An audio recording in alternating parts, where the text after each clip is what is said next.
Assalamualaikum warahmatullahi wabarakatuh. Perkenalkan, nama saya Diani Prihandini dari Fakultas Ilmu Komunikasi Prodi Ilmu Komunikasi dengan NPM S1A 23104.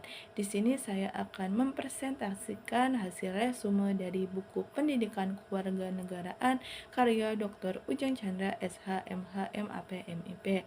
Orientasi terhadap pendidikan kewarganegaraan. Yang pertama yaitu latar belakang.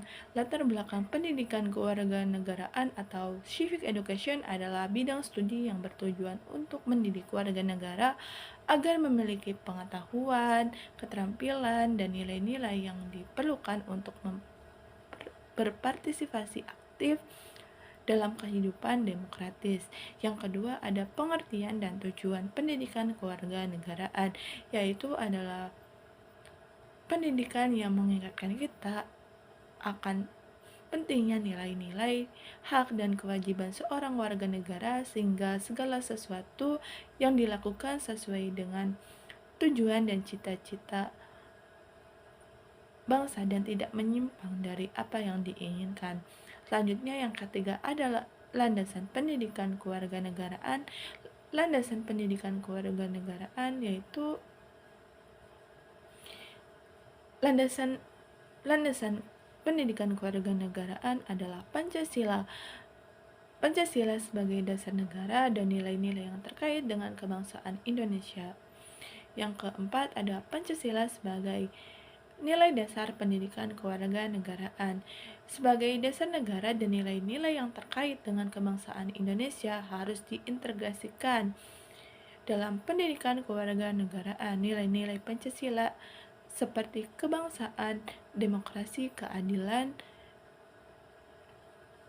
persatuan, dan kebersamaan harus diintegrasikan oleh warga negara melalui pendidikan kewarganegaraan. Baik, selanjutnya ada memahami identitas nasional sebagai karakter bangsa Indonesia. Proses berbangsa dan bernegara harus mencakup beberapa aspek penting pembentukan identitas bangsa. Pembentukan identitas bangsa seperti apa sih? Yaitu melibatkan sejarah, budaya, bahasa, dan nilai-nilai bersama yang membentuk identitas suatu proses pembentukan negara. Proses pembentukan negara yaitu melibatkan perjuangan kemerdekaan dan pembentukan institusi pemerintahan yang sah. Yang kedua yaitu identitas nasional. Apa sih identitas nasional itu? Identitas nasional adalah jati diri yang dimiliki oleh suatu bangsa yang membedakan dengan bangsa lain. Yang ketiga yaitu Pancasila sebagai identitas nasional bangsa Indonesia adalah dasar negara Indonesia yang terdiri dari 5 sila, yaitu ketuhanan yang Maha Esa, kedua kemanusiaan yang adil dan beradab, tiga persatuan Indonesia, yang keempat kerakyatan yang dipimpin oleh hikmat kebijaksanaan dalam permusyawaratan perwakilan, yang kelima yaitu keadilan bagi seluruh rakyat Indonesia. Selanjutnya Bhinneka Tunggal Ika sebagai identitas nasional bangsa Indonesia. Pengertian Bhinneka Tunggal Ika sendiri yaitu berarti berbeda-beda tetapi tetap satu jua. Ungkapan ini berasal dari kitab Sutasoma karya Tan Tular pada abad ke-14 menjadi semboyan resmi bangsa Indonesia. Ini menggambarkan keberagaman suku, agama, ras, dan budaya yang ada di Indonesia namun tetap bersatu dalam bingkai negara kesatuan. Selanjutnya, memahami Pancasila sebagai ideologi bangsa dan negara. Pengertian ideologi sendiri yaitu adalah sistem ide, gagasan, nilai, dan keyakinan menyeluruh dan berdasar yang menjadi dasar bagi suatu masyarakat atau bangsa dalam mengatur kehidupan berbangsa dan bernegara.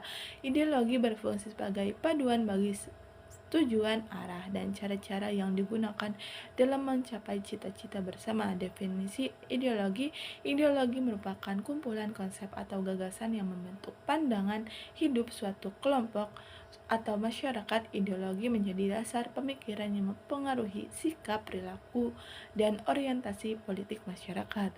Selanjutnya yaitu makna ideologi bagi bangsa Indonesia. Ideologi yaitu memiliki makna yang sangat penting bagi bangsa Indonesia. Ideologi Pancasila sebagai dasar negara Indonesia memberikan arah dan panduan dalam berbagai aspek kehidupan berbangsa dan bernegara. Selanjutnya, perbandingan ideologi Pancasila dan ideologi lainnya. Ideologi Pancasila dibandingkan dengan berbagai ideologi lainnya seperti liberalisme, kapitalisme, komunisme, dan sosialisme. Pancasila menekankan nilai-nilai kebangsaan, keadilan sosial, dan ketuhanan, berbeda dengan liberalisme yang fokus hanya pada kebebasan individu dan kapitalisme yang menekankan kebebasan ekonomi. Sementara itu, komunisme dan sosialisme lebih mengutamakan kesetaraan ekonomi dan kolektivisme. Perbandingan ini menunjukkan bagaimana Pancasila berusaha mengakomodasi keberagaman dan menjaga harmoni sosial di Indonesia. Selanjutnya, memahami Pancasila sebagai ideologi negara dari putusan Mahkamah Konstitusi nomor 100 PUU 10 2013.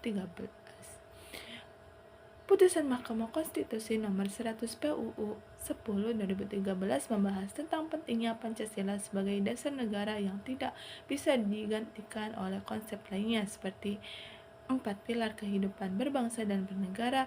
Putusan ini menegaskan bahwa Pancasila adalah satu-satunya ideologi negara yang sah dan mengikat, mencerminkan nilai-nilai yang fundamental dalam kehidupan berbangsa dan bernegara di Indonesia. Hal ini memperkuat posisi Pancasila sebagai landasan utama yang harus dihormati dan diterapkan dalam segala aspek kehidupan. Memahami negara, konstitusi, dan warga negara. Memahami negara yaitu konsep negara adalah suatu organisasi dalam suatu wilayah yang memiliki kekuasaan tinggi yang sah dan diakui untuk mengatur serta mengelola kepentingan masyarakatnya. Selanjutnya yang kedua yaitu memahami konstitusi. Memahami konstitusi adalah hukum dasar tertulis yang menjadi landasan penyelenggara negara dan berfungsi sebagai paduan utama dalam mengatur hubungan antara pemerintah dengan warga negara serta antara lembaga negara. Definisi konstitusi adalah dokumen hukum tertinggi yang mengatur dasar-dasar penyelenggaraan negara meliputi struktur pemerintahan, pembagian kekuasaan, serta hak dan kewajiban warga negara. Konstitusi berfungsi sebagai panduan utama bagi seluruh hukum dan peraturan di suatu negara. Fungsi konstitusi legitimasi kekuasaan. Konstitusi memberi legitimasi terhadap kebangsaan dan tindakan pemerintah. Pembatasan kekuasaan. Konstitusi membatasi kekuasaan pemerintah agar tidak sewenang-wenang dan menjamin perlindungan hak asasi manusia. Pengaturan kekuasaan. Konstitusi mengatur pembagian kekuasaan antara lembaga-lembaga negara, eksekutif, legislatif, yudikatif, serta antara pemerintah pusat dan daerah. Memahami warga negara Indonesia. Definisi warga negara adalah individu yang secara hukum diakui sebagai anggota dari suatu negara yang memiliki hak dan kewajiban tertentu yang diaturkan oleh hukum negara tersebut. Status warga negara Indonesia adalah mereka yang diakui sebagai warga negara berdasarkan ketentuan hukum yang berlaku di Indonesia. Hak warga negara, hak sipil dan politik, hak untuk hidup, kebebasan berpendapat, kebebasan beragama, hak memilih dan dipilih dalam pilihan umum, serta hak untuk mendapatkan perlindungan hukum, hak ekonomi sosial dan budaya, hak atas pekerjaan, pendidikan, kesehatan, dan standar hidup yang layak, hak untuk mengembangkan kebudayaan dan memiliki hasil pembangunan. Selanjutnya, memahami negara hukum, hak asasi manusia, dan demokrasi. Memahami negara hukum. Istilah negara hukum, Reges atau rule of law merupakan suatu istilah yang muncul pada abad ke-19, namun sesungguhnya konsep negara hukum itu tersebut sudah dicetus sejak abad ke-17 di negara-negara Eropa. Hukum harus menempati posisi tertinggi dalam tata kelola negara. Mengatasi kepentingan individu atau kelompok tertentu. Setiap warga negara memiliki hak dan kewajiban yang sama di hadapan hukum tanpa diskriminasi. Segala tindakan pemerintahan harus berdasarkan hukum yang berlaku. Negara hukum harus menjamin dan melindungi hak asasi manusia dari tindakan sewenang-wenang. Kekuasaan negara harus dibagi dalam beberapa lembaga untuk mencegah penyalahgunaan kekuasaan, biasanya mencakup eksekutif, legislatif, dan yudikatif. Selanjutnya, HAM atau hak asasi manusia. Hak asasi manusia berlaku untuk semua orang tanpa memandang ras, warna kulit, jenis kelamin, bahasa, agama, pandangan politik, asal-usul kebangsaan atau sosial, harta kelahiran atau status lainnya. Interdependensi dan kesatuan. Hak asasi manusia adalah satu kesatuan yang saling terkait dan saling bergantung satu sama lain. Tidak ada hak yang lebih penting dari hak yang lain. Hak sipil dan hak dan politik, termasuk hak untuk hidup, kebebasan berpendapat, kebebasan beragama, hak untuk mendapatkan perlindungan hukum yang adil, hak untuk berpartisipasi dalam pemerintahan, hak ekonomi, sosial, dan budaya, meliputi hak atas pekerjaan, pendidikan, kesehatan, dan standar hidup yang layak. Negara berkewajiban untuk menjamin pemenuhan hak-hak ini kepada warganya.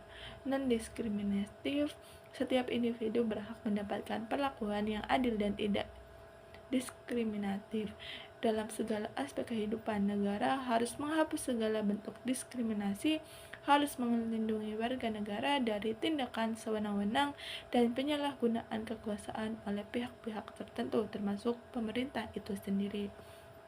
Selanjutnya, struktur birokrasi. Birokrasi di Indonesia memiliki struktur yang hierarkis dalam pembagian tugas dan wewenang yang jelas di antara berbagai tingkatan pemerintahan. Struktur ini mencakup tinggi pusat hingga daerah. Pesan dan fungsi birokrasi. Birokrasi berperan dalam penyusunan, pelaksanaan, dan pengawasan kebijakan publik. Fungsi meliputi pelayanan publik, regulasi, dan pelaksanaan program-program pemerintahan. Prinsip-prinsip birokrasi yaitu efisiensi dan efektivitas. Birokrasi harus bekerja dengan efisien, efektif untuk memberikan pelayanan terbaik kepada masyarakat. Transparansi dan akuntabilitas. Setiap tindakan dan kebijakan yang diambil oleh birokrasi harus transparan dan dapat dipertanggungjawabkan kepada publik. Profesionalisme birokrasi harus dijalankan oleh aparatur yang profesional, kompeten, dan berintegritas tinggi. Tantangan birokrasi. Birokrasi Indonesia menghadapi berbagai tantangan seperti korupsi, nepotisme, dan inefisiensi. Reformasi birokrasi diberlakukan untuk mengatasi masalah ini dan meningkatkan kinerja birokrasi. Reformasi birokrasi upaya untuk memperbaiki birokrasi mencakup perubahan dalam budaya kerja, penyederhanaan prosedur, peningkatan kompetensi aparatur, serta penggunaan teknologi informasi untuk meningkatkan transparansi dan efisiensi. Pelayanan publik. Fokus utama birokrasi adalah memberikan pelayanan publik yang berkualitas. Birokrasi harus responsif terhadap kebutuhan masyarakat dan mampu memberikan pelayanan yang cepat, tepat, dan murah.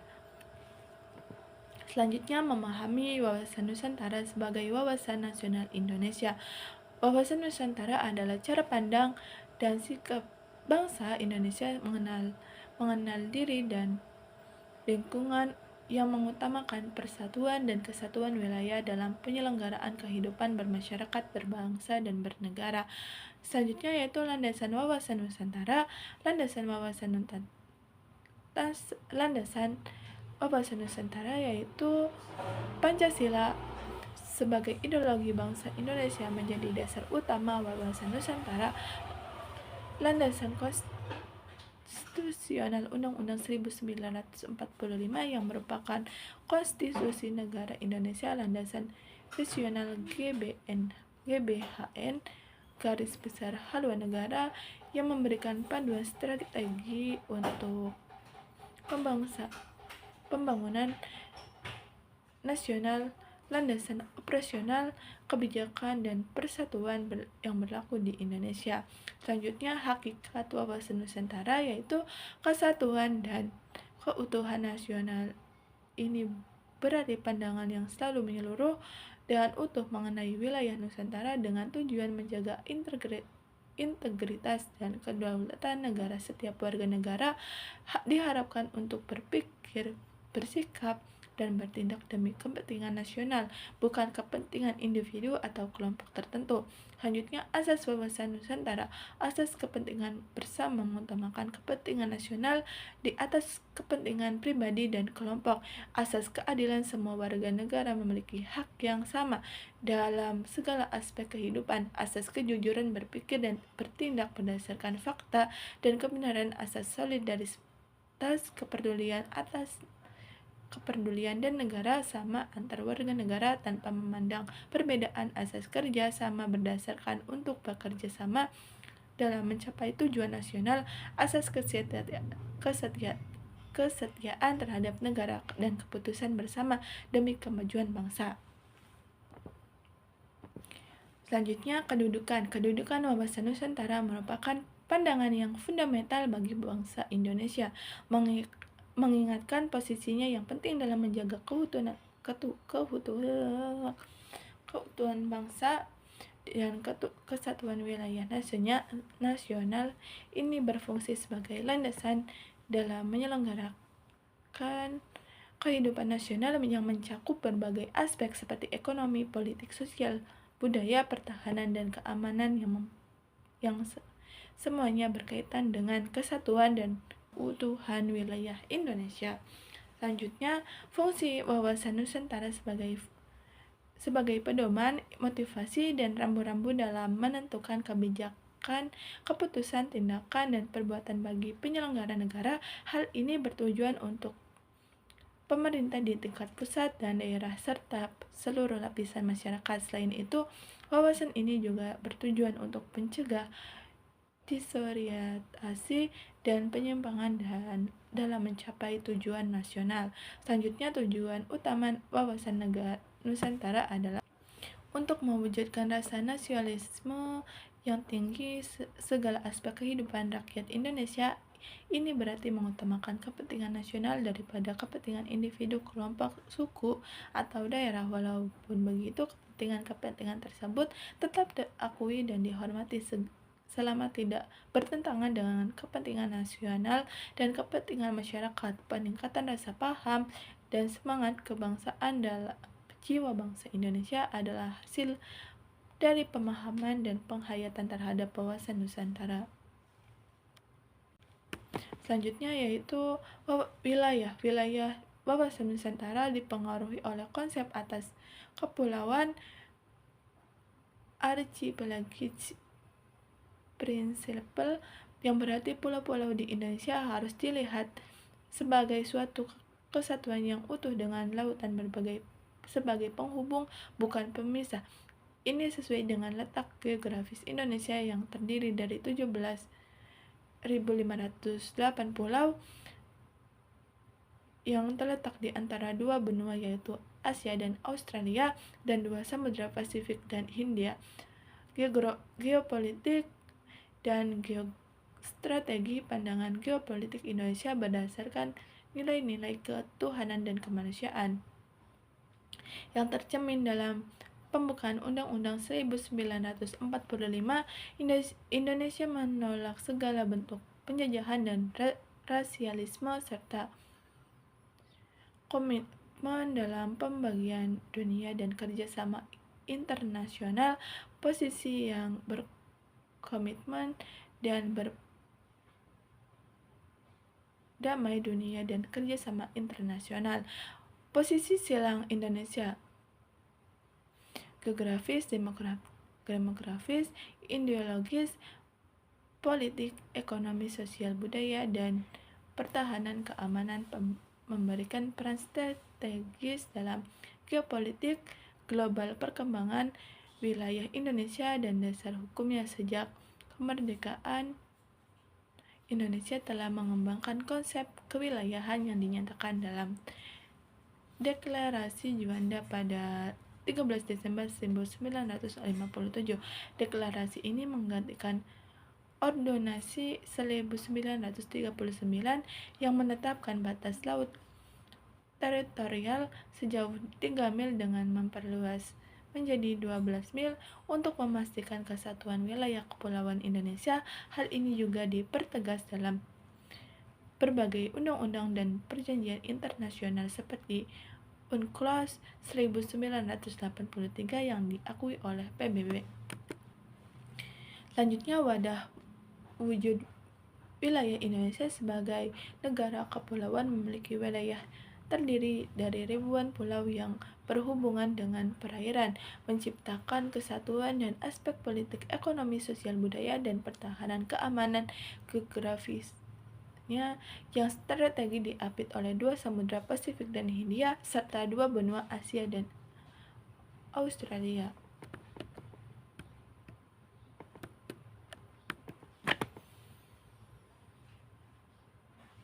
Memperkuat kesatuan ini, tata inti organisasi berlandaskan pada Undang-Undang 1945 tentang inti organisasi negara mencakup bentuk dan kedaulatan negara, sistem pemerintahan, dan sistem perwakilan Indonesia. Menganut sistem pemerintahan presidensial dan merupakan negara hukum restoratif, tata kelengkapan organisasi untuk mencapai tujuan nasional diperlukan aparatur negara yang efektif, kesadarisasi politik masyarakat, media pres yang hebat, dan partisipasi rakyat dalam berbagai lembaga perwakilan. Isi apresiasi dan cita-cita. Isi wawasan Nusantara mencakup realisasi aspirasi bangsa dan mencapai cita-cita serta tujuan nasional seperti yang tertuang dalam pembukaan Undang-Undang 1945. Ini mencakup persatuan dan kesatuan dalam berbangsa dan semua aspek kehidupan nasional. Tata laku batinlah mencerminkan jiwa, semangat, dan mentalitas yang baik bagi bangsa Indonesia. Tata laku lahirnya mencerminkan tindakan, perbuatan, perilaku bangsa Indonesia. Kedua aspek ini bersama-sama membentuk identitas dan pribadi bangsa berdasarkan semangat kekeluargaan dan kebersamaan. Selanjutnya, penerapan implementasi wawasan Nusantara. Falsafah Pancasila diyakini sebagai pandangan hidup bangsa Indonesia yang sesuai dengan aspirasinya. Keyakinan ini dibuktikan dalam sejarah perjuangan bangsa Indonesia sejak awal proses pembentukan negara kesatuan Republik Indonesia sampai sekarang. Konsep Nusantara berpangkal pada dasar ketuhanan yang Maha Esa sebagai sila pertama yang kemudian melahirkan hakikat misi manusia Indonesia yang terjabarkan pada sila-sila berikut. Wawasan Nusantara, segi aktualisasi falsafah Pancasila menjadi landasan dan pedoman hidup bangsa Indonesia.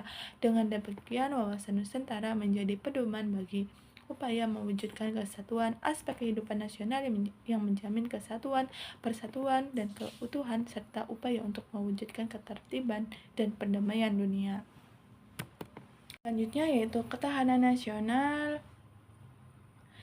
Memahami ketahanan nasional dan integritas nasional Indonesia. Ketahanan nasional berasal dari kata dasar tahan yang berarti tahan penderitaan, tabah, kuat, dapat menguasai diri dan gigih, dan tidak mengenal kata menyerah. Ketahanan memiliki makna mampu tahan dan kuat menghadapi segala bentuk tantangan dan ancaman yang ada guna menjamin kelangsungan hidupnya. Ketahanan nasional adalah keuletan dan daya tahan suatu bangsa dan mengandung kemampuan mengembangkan kedaulatan nasional yang dipuar untuk menghadapi segala ancaman yang ditunjukkan untuk menghadapi segala macam ancaman yang membahayakan kelangsungan hidup negara dan bangsa Indonesia.